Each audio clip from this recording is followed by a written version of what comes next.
We're high atop Metro Vancouver on this edition of Community Connection. On this episode of Community Connection, we explore, taste and discover Simon Fraser University. We hit BC's film and television industry's glamorous red carpet event at the Leaha Awards. Plus, can the fruit trees in your yard contribute to someone else's happiness? We'll find out.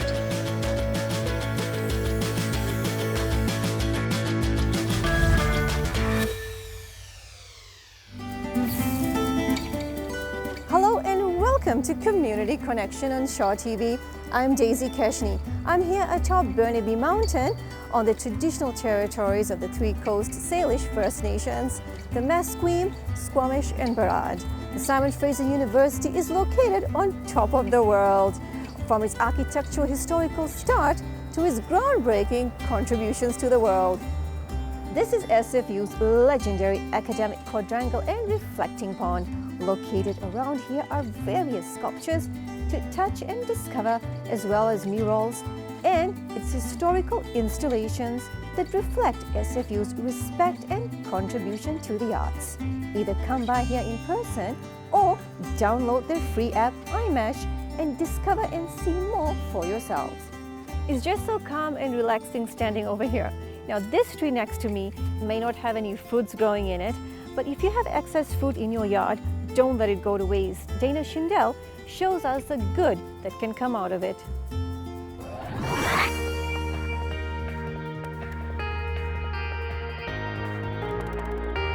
I'm Dana Schindel, and today we're in this beautiful backyard to learn more about the Vancouver Fruit Tree Project Society.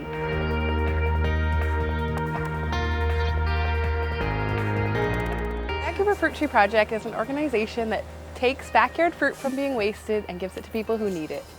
Community centers, neighborhood houses, shelters, daycares, and assisted living facilities.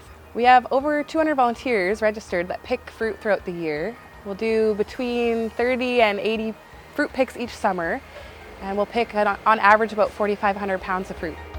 We also have the capacity to do so much more, but we're always looking for more tree owners to register with us, people that don't use their fruit that could share it with those in need. How would they do that?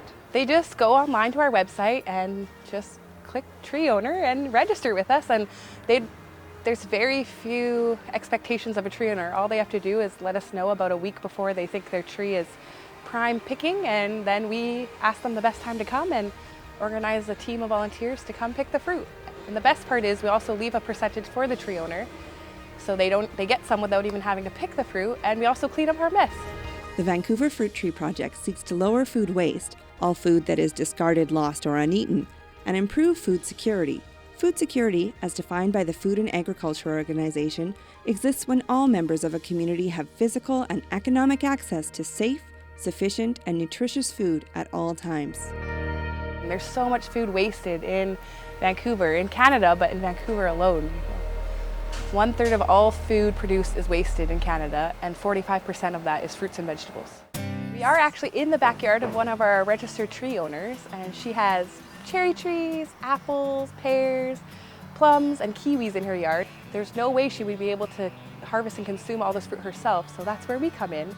There are several communities with fruit tree projects. Vancouver's was established in 1999.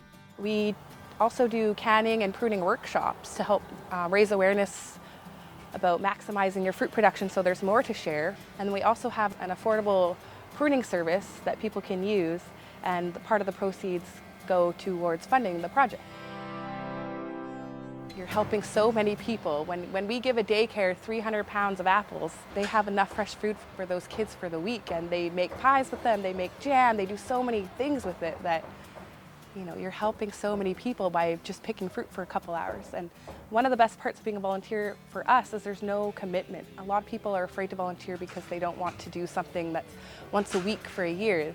For us, you can do as many or as few fruit picks as you would like. So you could do one a month or one a fruit picking season, or you could do one a week. So another great benefit is that volunteers can keep a little portion of the fruit. So we tell everyone to bring a little bag with them, and you could take a few apples home with you or take what you need before it's going to go bad. So if you yourself find that you're in need of some fresh food in your life, you can keep a little bit with you after every fruit pick. I would never give it up. I found it's just so important to do this and be part of the community in this way. It makes me so sad to hear about all the food that's wasted in Canada alone. And when there's at a time where food waste is so high, but more people than ever are using the food bank for food security, we need to spread the word about projects like this and ensure that every member of our community has access to fresh food. If you'd like to volunteer to pick fruit that will be donated, or if you have extra fruit that you would like picked and donated, you can get in touch with the Vancouver Fruit Tree Society on their website. For Community Connection, I'm Dana Schindel.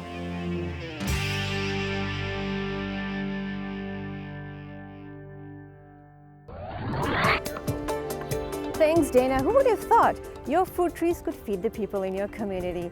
Now I'm joined by Justin Wong from University Communications here at SFU. Justin, just about everyone knows who Terry Fox is, but they might not know that he attended SFU. That's right, Daisy. Terry was a kinesiology student here and also a member of the varsity basketball team. And back in 1981, he raised $24 million for cancer research. Thanks, Justin. From one fundraiser to another, our Darren Storsley was recently at an event in Langley in support of the Fort Mac residents. Over the past month, we've been horrified by the images of the fire that devastated Fort McMurray, leaving 90,000 people homeless in its aftermath. How did you respond? What did you do about it? Did you look away, glad that it wasn't you? Were you captivated by the images of the mass exodus of Alberta's 5th largest city? Did you donate money or supplies to people who needed it most? Today, we are focused on Langley and its community spirit that brought hundreds of people together to focus and to reach out to Fort McMurray. Hey everybody, we are Her Brothers, and tonight we are donating our time and energy and playing a show for all of those that have lost in the Fort McMurray fires. Well, I'm gonna jump in and take my mic back, but I needed them to have their intro because one of these four doesn't belong, and that's me. But I do want to talk about the other three here tonight. And guys, one of the things that our story is focused on is just the kindness of people in the Langley area. That even though Fort McMurray is so far away, we care and we can really reach out. We just gotten off tour in Grand Prairie, Alberta, and I think Grand Prairie is actually their sister city to Fort McMurray.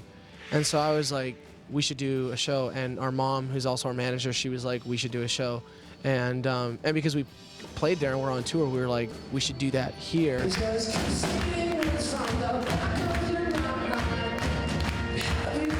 One of the organizations that came together to help tonight is the Miss, Mrs. and Miss Teen BC pageant that's held right here in Langley every year. And they've made this fundraiser their first official event of the pageant for this year. As a Canadian, I believe that we need to try to promote empathy among everyone. And since Alberta is so close to us and so many people that we know and might not know, we need to help them. Well, it's a good chance for the new contestants for 2016 to meet each other and to connect. And already they're working with charity. So tonight's our first one, the fundraiser for Fort McMurray. What an opportunity, what a privilege to help out those folks in Alberta. Well, another aspect of the community that pulls together here in Langley are the students at the Langley Fine Arts School. What is it like for you to give up some of your free time to come here tonight and volunteer and help other people? You've inspired me a lot to help others because of the amount you've helped me. And I think it's nice to just do something for someone else for a change. With a lot of people my age, they seem to be more selfish than you'd want, so I try to help others to sort of change that, I guess, stereotype of people our age. David, what is it like to use your talent to help out people tonight? I'd like to do it. I'd like to help. It's really good to help others. It's my honor to do that. And then, because it's my first time, it's kind of nervous. There's a lot of people that are like, I don't know if I can do much. I don't really feel that, I can do a big enough impact. I think just kind of getting up and just starting something, just doing anything is huge. What do you really hope that your music can and will do for people first here at the fundraiser, but also for people who've lost everything they have in Alberta? Hope from both sides. Hope for the people that are here, hope for the people that are there, and motivate people to do something. Although one Canadian city was physically torn apart, another one hundreds of kilometers away, was emotionally brought together to reach out to them. So that brings us back to my first question. What did you do? It's never too late to get involved. Please look at the information on the screen as to donations that can still be made and to where it's needed the most. For Community Connection, I'm Darren Storsley.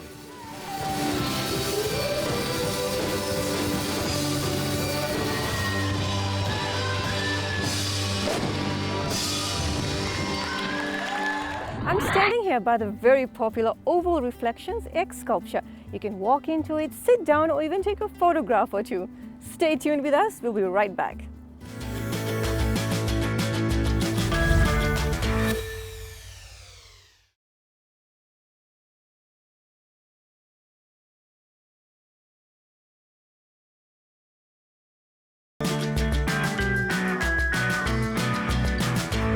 Welcome back to Community Connection high atop Burnaby Mountain. We are now at the SFU Diamond Alumni Center located on campus. Surrounding us are breathtaking views. It feels like you're high atop a treehouse. The center here hosts weddings and special events throughout the year, as well as their uniquely themed buffets. And speaking of chefs, we'll be meeting the executive chef here, Chef Jun Ten, who will be plating a high-end appetizer for us, yet simplified for us to try at home. So we're here with Chef Jun at the Diamond Alumni Center here at SFU. And Chef Jun, you're going to be showing us a recipe today. That's something that can be adapted to the viewers, that the viewers can actually use at home. Yeah, it's a very simple warm appetizer of roasted asparagus, tiger prawns, and it's served with a lemon aioli. So it's something simple. It looks, when you set it out, it looks sophisticated and it's delicious. Excellent. We're so lucky you're doing this for us. Thank you. Please go ahead and show. So what I have here is the lemon aioli. Okay. It's basically mayonnaise mixed with lemon juice, salt and pepper, and a little bit of raw garlic.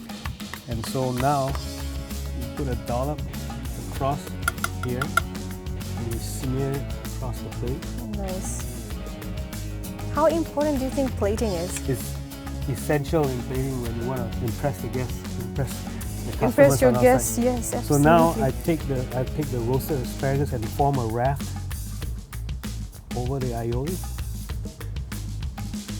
And just arrange the prawns like so. And this is something that can be made ahead of time as well? Easily. It doesn't take more than 15 minutes, 20 minutes to assemble. And then for contrast, you have your peppers so that it catches the eye.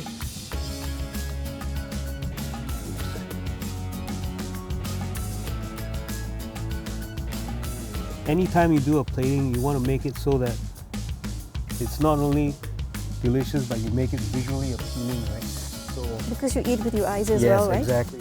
And then you make it contrasting so that it just stands out. Excellent. So you can make this ahead of time, you can put it in your refrigerator and then serve it up later when... Yeah, you basically, you don't have to, you keep it warm. Okay. From the oven to the table, it shouldn't take you more than half an hour. Wow, what an excellent way to do this. I'm going to try this. Try it with the lemon aioli.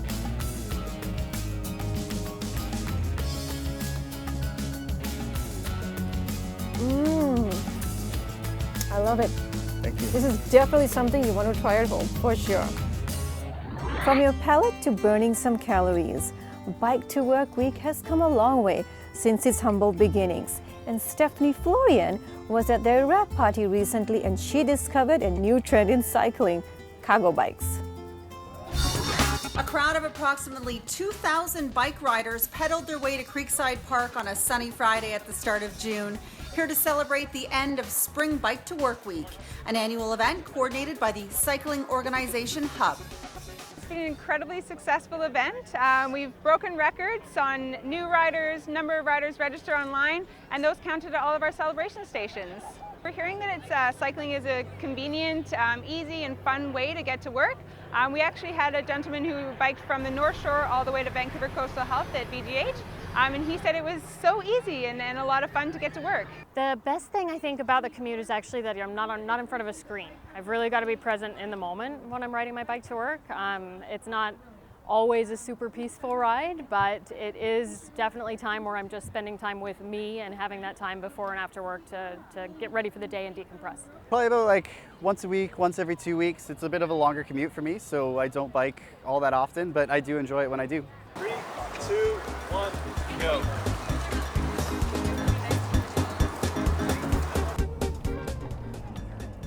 This year's wrap-up event featured some very unusual bicycles. The second annual Cargo Bike Challenge showcased riders and their heavy haulers, providing a very entertaining example of just how much stuff you can move with a little bit of pedal power.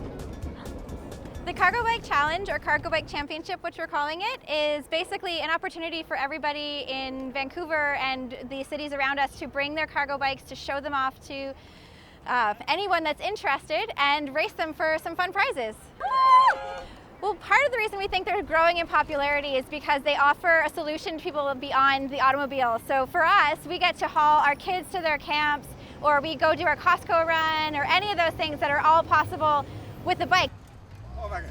Some of the most common bikes are the long tails, which is when you have an extended, basically a long back rack where you can sit children on it or put extra large pannier bags to haul all sorts of gear.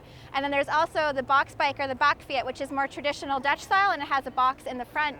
Again, you can have kids sitting on a bench. We've seen people in Denmark and Holland hauling furniture, so it can do anything. The next Bike to Work and school events will take place in the fall. In the meantime, if you're interested in learning safe cycling skills or making your place of work a more bike-friendly environment, or if you're interested in more information on their courses and programs, visit Hub's website at bikehub.ca. Did you know that SFU is one of the top 10 locations in the Lower Mainland for movie and TV shoots? Stay tuned with us from the campus. We'll be right back.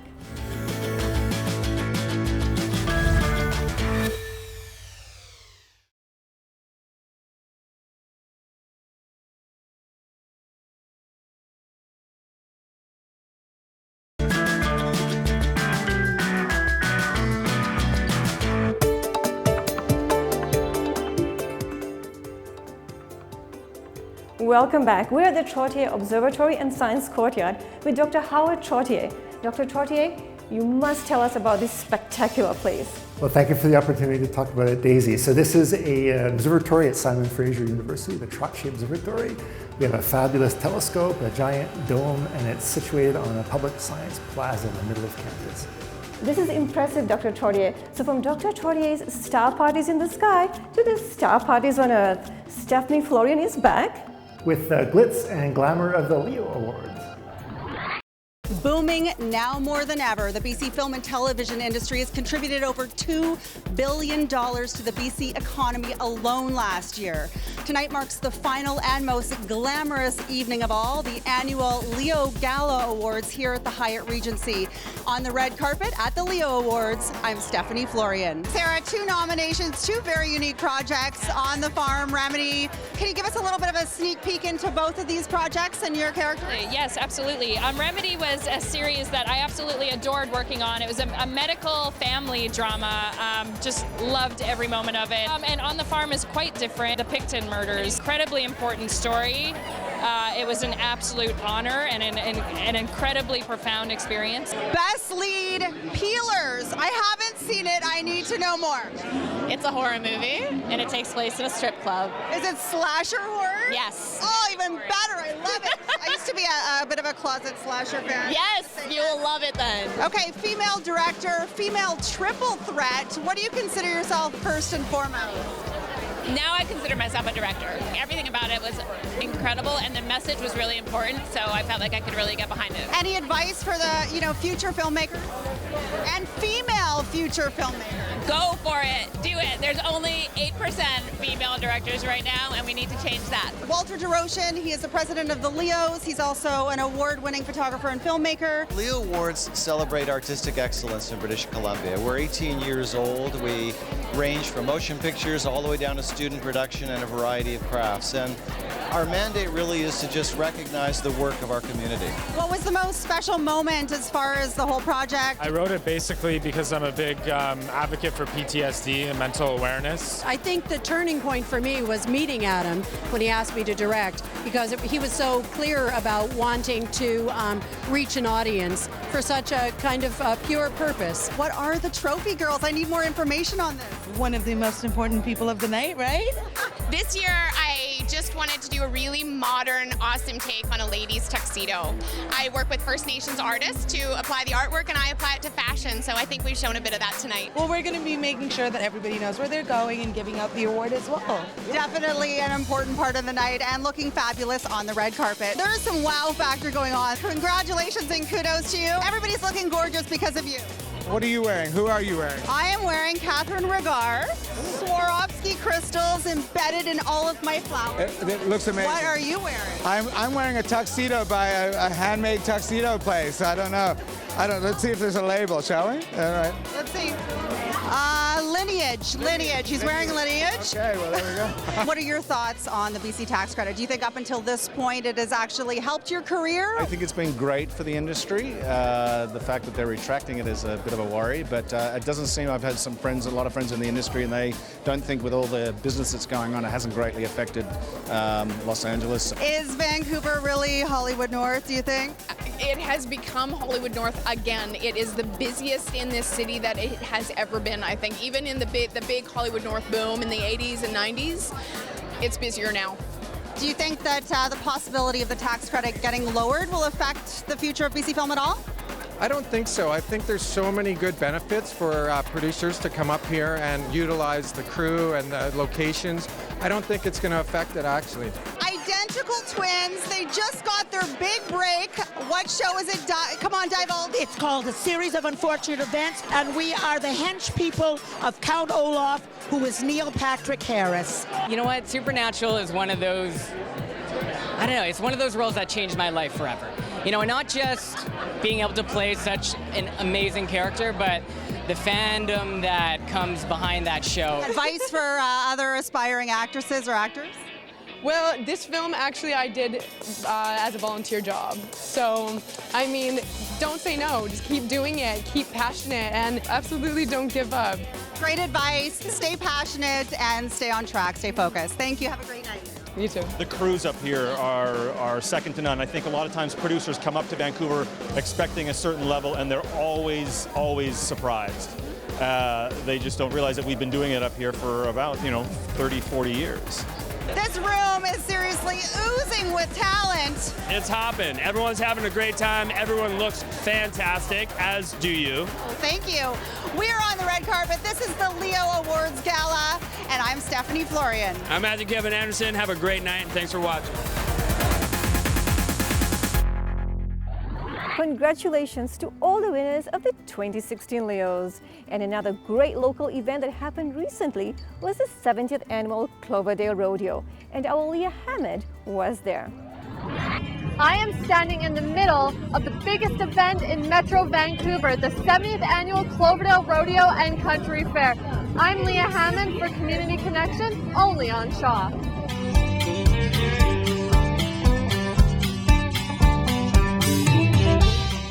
I'm here with Shannon Claypool, the president of the Cloverdale Rodeo and Exhibition Association. How are you? I'm fine. Are you as excited about the rodeo as I am? Well, I've been doing this for 18 years, and I run on adrenaline all weekend because we just throw a great party, great family fun. So why Cloverdale? Why is Cloverdale the main hub for the Cloverdale Rodeo? Well, basically the city of Surrey, City Hall used to be in Cloverdale. Like, it was the city center of Surrey back, in the late 1800s, early 1900s. Like, our rodeo is 70 years old, but our country fair is 128 years old. Right. So, we've been here a long time, on these grounds the entire time. The Cloverdale Rodeo is full of volunteers. Is there a time when you can remember when a volunteer went above and beyond the call of duty? Oh, it happens every year and every day. Yeah. Right. There's about 300 of us. I'm a volunteer myself. Wow. And I've volunteered for this association for about 18 years.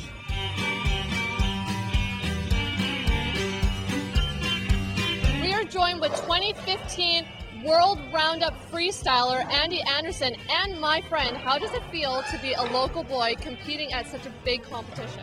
It feels really awesome. I feel totally blessed to have the world's largest flatland contest 20 minutes away from my house.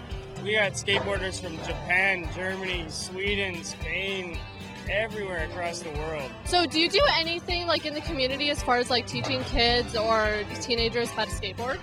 Yeah, I do. I've been doing skateboard lessons through the city since I was 14, and I just started doing more private lessons, you know, having personal hires. But hosting contests and being involved in contests since I was 7 is just what I love to do, you know, and like helping people understand skateboarding better.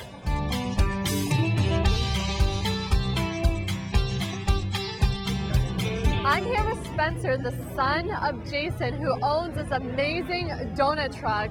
This is a traditional for me coming to the rodeo. When did you guys start this truck? My uncle actually started it in 1982 with his wife, and then it kind of just worked its way through the family from there, made it down to my dad. Are you from Cloverdale? No, I'm actually from Port Coquitlam, but pretty close. Yeah. How many years have you been at the rodeo? Myself, I've been here for 9 years, but my family's been here for over 20 or 30, I think.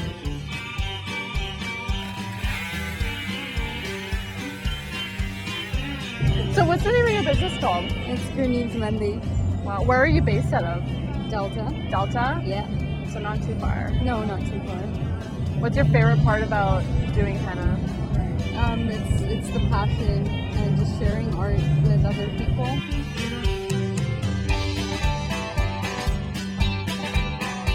What's your favorite part about the rodeo? Swords. Swords? What else do you like here? The bubbles. The bubbles? The Cloverdale Rodeo rocks! So we've had a great time here at the SFU Burnaby campus.